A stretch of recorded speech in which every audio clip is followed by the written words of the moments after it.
Và anh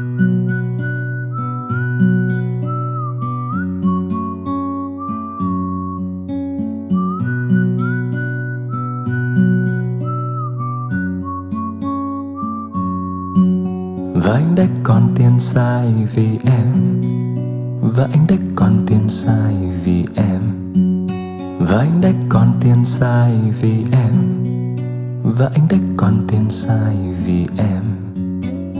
Anh như con sáo lỡ đầu nhầm bãi phân trâu. Em không được trẻ già hẹp mà suốt ngày tiền tiêu đâu. Ngày hôm qua đốt phong long, chắc chưa nhảy đủ 7 vòng. Mới sáng trưa mở con mắt, ôm cục nợ muốn nhảy xong. Mang trong máu nhiều bệnh lạ, thích xài tiền của người ta. Món đồ hiệu nào ló ra là em vác hết về nhà. Ở trong xóm em khá nhây, còn ăn nhậu thì khá lầy. Cả tháng em đít thèm tắm, nách em trồng là xanh cây.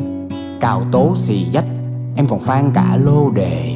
Công an úp sọt, anh phải lên chuột em về. Anh như con sáo lỡ đầu nhầm bãi phân trâu. Em không được trẻ già hẹp mà cứ đòi tiền tiêu đâu. Ta đã đưa tiền mà vẫn thiếu, ta cứ đưa tiền, đưa tiền, đưa tiền.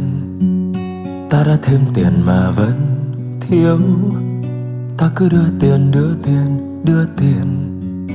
Và anh đã còn tiền sai vì em, anh chẳng biết đã đê mê gì em.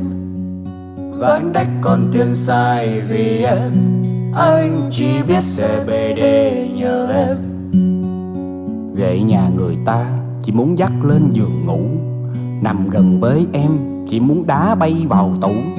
Sẽ khá là tuyệt nếu anh nghe lời thầy U. Đừng nghe em nổ để giờ banh cả một khu.